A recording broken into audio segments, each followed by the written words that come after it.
দেখেন না, হাসিনার সাথে কেউ পারে না। যুদ্ধ করে হাসিনার সাথে সংগ্রাম করছে সারা জীবন শাইখুল হাদিস আল্লামা আজিজুল হক রাহমাতুল্লাহি আলাইহি। হাসিনার সাথে সংগ্রাম করছে সৈয়দ মোহাম্মদ ফজলুল করিম চরমনাইর হযরত রাহমাতুল্লাহি আলাইহি। হাসিনার সাথে সংগ্রাম করেছে সারা জীবন মুফতি ফজলুল হক আমিনী রাহমাতুল্লাহি আলাইহি।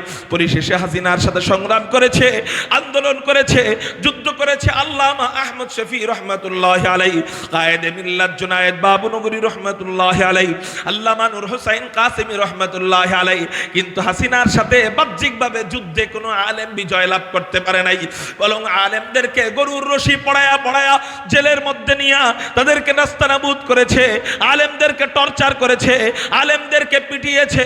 এমন বহু আলেমদের ব্যাপারে জানি যাদের লজ্জা স্থানে প্লাস দিয়ে চাপ দেওয়া হয়েছে।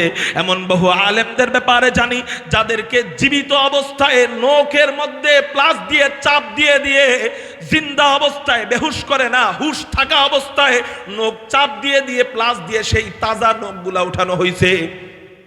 আপনারা চিনেন কিনা আল্লামা জুনায়েদ বাবুনগরী রাহমাতুল্লাহি আলাইহির খাদেম মাওলানা ইনআমুল হাসান ফারুকী ভাই বর্তমানে এই হাসিনার ঔষধের কারণে, পাল্টা রিঅ্যাকশনের কারণে এমন বিষ খাওয়ায় দিছে যে আলেম সাথে সাথে মরবে না, তিলে তিলে মরবে।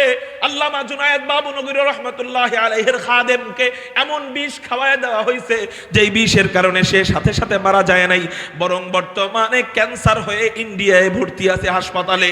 লক্ষ লক্ষ লক্ষ লক্ষ টাকা খরচ যাচ্ছে। এই আলেমদের সাথে যখন ওরা যুদ্ধ করে, এই আলেমরা তাদের বিরুদ্ধে আন্দোলন করেছে, আলেমরা তাদেরকে বুঝিয়েছে, বলে তারা শুনে নাই, কান থাকতে তারা শুনে নাই, দিল থাকতে তারা বুঝে নাই, চোখ থাকতে তারা অন্ধ ছিল, আলেমদের কথা শুনে নাই। আল্লাহ জানায় দেয় রাসূলের মাধ্যমে, মান আদালি ওয়ালিয়ান ফাকাদ আযানতুহু বিল হারব।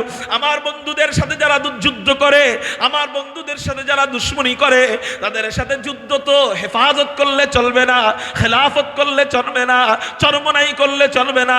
তাদের সাথে যুদ্ধ বিএনপির করার দরকার নাই, জামাতের করার দরকার নাই।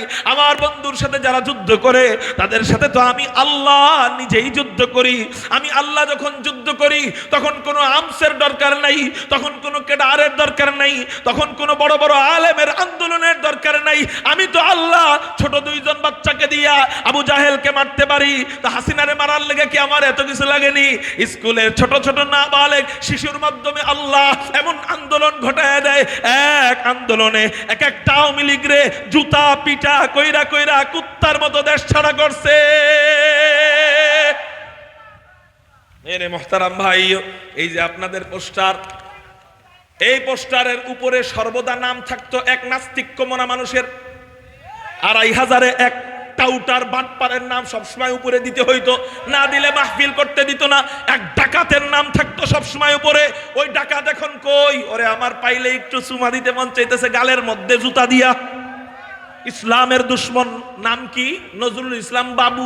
নাম কি? নজরুল ইসলাম বাবু। আমার পাশে বৈশা বৈশা ইসলামের বিরুদ্ধে কথা বইলা গেছিল, আমার পিছনে বন্দুকওয়ালারা বৈশা রইছিল, কথা বললেই গুলি করবে এমন অবস্থা। আমার পাশে বৈশা বৈশা ইসলামের বিরুদ্ধে কথা বইলা গেছিল, আলেমদের বিরুদ্ধে কথা বইলা গেছিল। আমি তখন কিছুই বলতে পারি নাই। আমি আল্লাহরে বলছি, আল্লাহ এমন জামানা দেখা যেন মরতে পারি, ওর এলাকায় আইসা আমি ওর বিরুদ্ধে কথা বলবো। আলহামদুলিল্লাহ 1 বছর গড়াইতে না গড়াইতেই ওর এলাকায় আইসা ওরে খুঁজতেছি, তুই কই? তোরে একটু জুতার পিঠা দিমু। আল্লাহ আমাদেরকে এই সমস্ত নাস্তিক মুরতাদদের থেকে, স্বৈরাচার থেকে আমাদেরকে হেফাজত করুক বলি আমিন। ক্ষমতা কয়দিনের মিয়া?